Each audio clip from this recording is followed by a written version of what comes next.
Hey, what's up, Roxstars? It's Rox, and I am coming to you today with the review for Real Housewives of Atlanta Season 9, The Reunion Part 1. So let's get to it, shall we?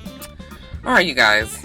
Reunions. It's always a rehash of what happened in the season. This first part of a 4-part series was nothing. Really, they could have held it. They could have edited this out, but I guess they just didn't. We ain't got much to talk about today. I'm gonna let y'all do most of the talking down in the comments. First of all, how did I like everybody's look? Well, I did not like Cynthia's hair. I loved her dress. Her makeup was okay. Alright, but her dress was beautiful. That royal blue, the color, I love the jewels up here, you know, the way it looked along her bust line. All of that was beautiful, but I just can't with the I can't. I'm sorry. I know my natural girls probably loved it. Kenya, I loved her whole look. I thought she looked beautiful from head to toe. I liked the fact that she lightened her hair and shortened her hair and made it full. I thought her dress was beautiful. Kandi, I hated her look. Kandi looks like she came to fight. She has her hair slicked back. She has on a jumpsuit. The jumpsuit is very close. It's not my favorite look for Kandi. It's always kind of a miss for Kandi. I don't know who her stylist is, but they need to do better with these reunions. I think she looked nice last season. This one was not it, okay?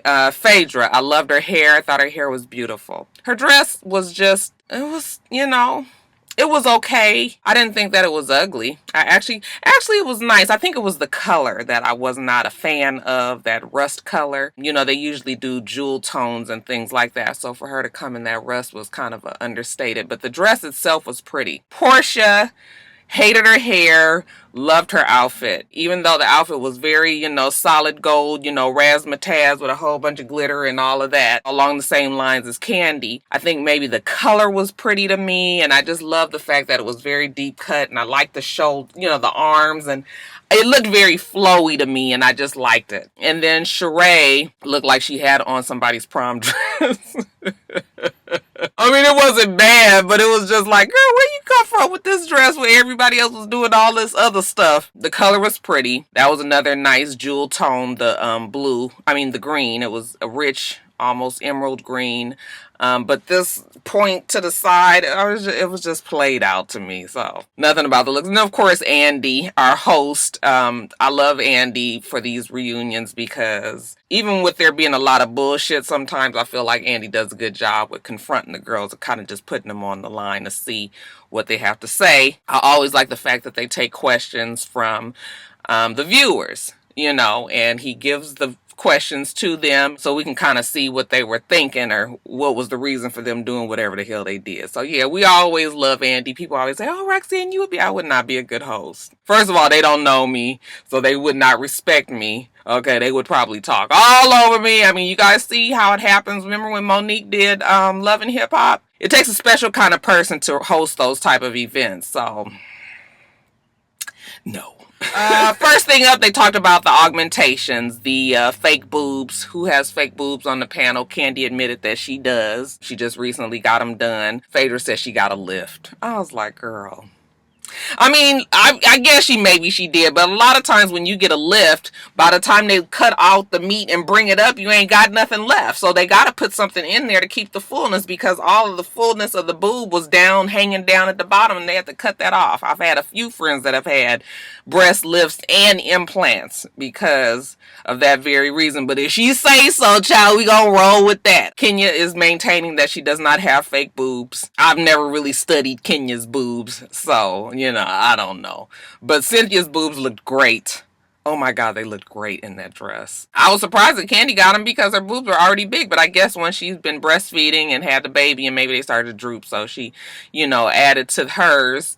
Portia, she said she had a boob job. Sheree had a boob job. Like I said, I've never even really looked at Sheree's boobs either. You couldn't see them in her dress because she had the point over to the side like this, so she wasn't showing her boobs. But that talked about the JJ lift, okay, or whatever you want to call it. Cynthia said that it was fun for the show, but she's never really had any complaints in the area down there. Okay, that's why she's not with Peter. Botox, Portia said she tried it once, but she didn't like the way it affect her speech. Can you imagine? But she said she liked the way it looked. It's just that she didn't like the way it was fucking up her mouth. Her nose, she did get some cartilage added to her nose up here because she kind of had a slope. She wanted to straighten that out, and that actually made it a little bit bigger. Chateau Sheree, more manner. We went back and forth about that. Okay, I was glad that Kenya admitted that she was being shady when she went down into Sheree's basement, because you guys were all like, oh, why is she shady? Because she knows when the fuck she's shady. I wish the Kenya stands and the Team Twirl would just admit, okay, nobody is saying that the shit wasn't funny, all right, but when she's being shady, it's obvious she's being shady, okay, and you know, y'all stop acting like, you know, Kenya can't do nothing without people saying so. It's shade. All right, and she admitted that that's what she was doing. They went back and forth about the light fixtures and the beds and who cares. They even confronted Sheree about whether or not she's living in the house. She says that she is. Plenty of people are saying that she is not. Okay, and I guess the court cases and the liens and all that will kind of have you feel like she's not living in there either. Kenya says she drives by there all the time, day and night. The house is always shut down, lights off, and all of that. So it doesn't look like she's in there. I mean, I suppose the house is big enough that she could be in the back of the house and you would never see the lights being on. But you would imagine that somebody that's there would maybe have, you know, lights on the grounds on or something like that. So, I mean, we ain't trying to light up shit and we ain't fucking staying there, okay? We already got a hard enough time trying to keep this motherfucker up.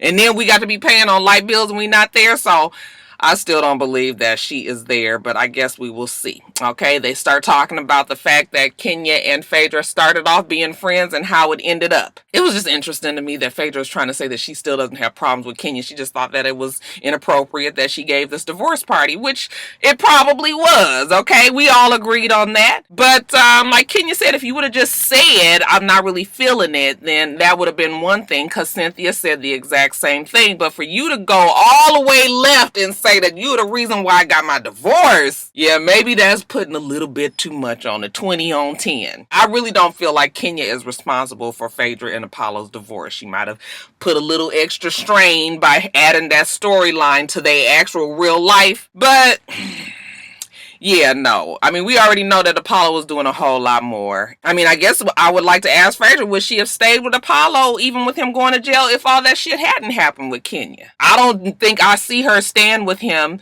knowing the shit that he had done, even if, you know, he hadn't fucked around, or, you know, if there was this tension with these text messages and all of that. But the bottom line is, just like Kenya said, 2 years ago, we thought we had resolved this, okay? Last season, they kind of tried to stay out of each other's way. This season, they tried to bridge at least this, you know, some sort of something, this friendship, when we saw the camp and, you know, them playing tennis and different things on this show. It seemed like they were getting to a better place, and then for Phaedra to all of a sudden be just, I don't know, y'all.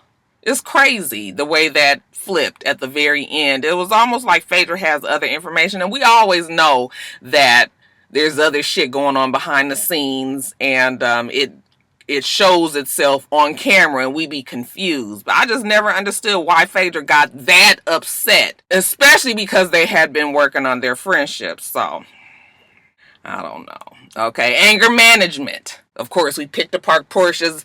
Y'all try to say that picked apart Portia's 4 times, but we had to pick apart her anger management classes. She says that she's been going still. It's not just anger management. It's more just like therapy, okay? Go and sit your ass down and get some shit off of your heart. Okay, get some shit off your life so you can stop being so fucking stressed out. I have no problem with people that do that. It's always good to be able to talk shit out. Okay, so very good for her. But anyway, they talked about the fact that Kenya had provoked her by following her out. Okay, Kenya won't admit that that is provoking. Kenya does provoke people. She doesn't seem to admit it or realize it, but following her out is provoking. She said that, you know, when she looked at it, she shouldn't have done that.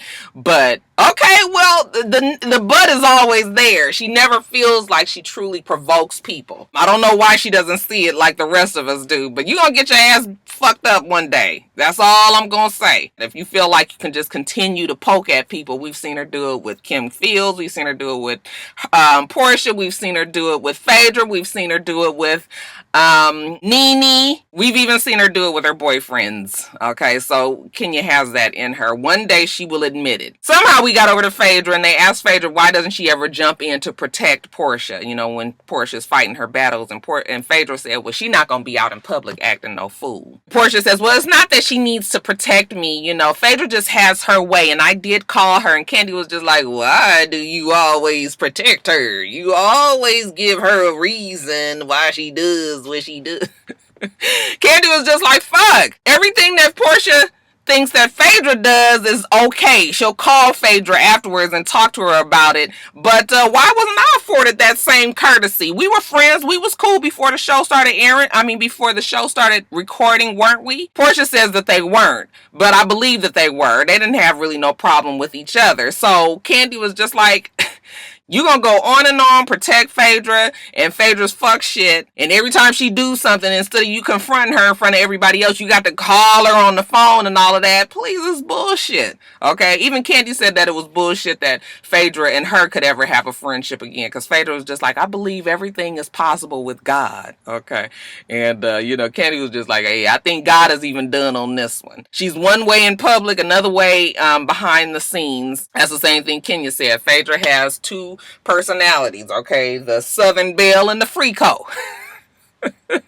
Everybody has kind of just got a problem with Phaedra. I felt like the longer Phaedra sat there in that chair, it seemed like she was sinking further and further into it, She was just like shrinking. But anyway, Candy and Portia get into it, and Portia feels like the girls are never supportive of her, okay? And that they down her, they jump on her. I can see how Portia feels that way, but it might not always be that way from the other side. I think Portia might be a little bit defensive, because I didn't feel like Candy originally was jumping on her. She was just asking her about the anger management. But like I said, you know, shit just blows up and goes out of hand because of what's happened in the past, and nobody can get over it. So Candy was just like, I've always been supportive of you. She said something about giving $5,000, you guys. What was that about? Who did she give $5,000 damn to? Why did she give her $5,000? Not who, because it was Portia. But why did she give her the $5,000? You know, she was just saying she wanted her to win, and it had nothing to do with nothing else. So she has been supportive of Portia in the past. Of course, this season it hasn't been that way. But that was pretty much how it ended. They were arguing. And I guess when we go into the next episode, we will, you know, get to the nitty gritty. This shit really could have been 2 episodes. Really, it could be 2. 2 and 3 will be where the shit goes down. And then 4 is going to be a whole bunch of, I guess, them crying and trying to get their lives back together and get back out there on stage so they can calm the fuck down. So that's it. Part 1. Part 2 next week. Alright, you guys, so that's it. Make sure that you rate, comment, and subscribe to the channel. I'm itsrox. The channel's for itsrox. Everything else I do will be in the bottom bar. Alright. So I hope that you have a wonderful, wonderful rest of your day. I plan on doing the same. Till next time, Roxstars. Bye.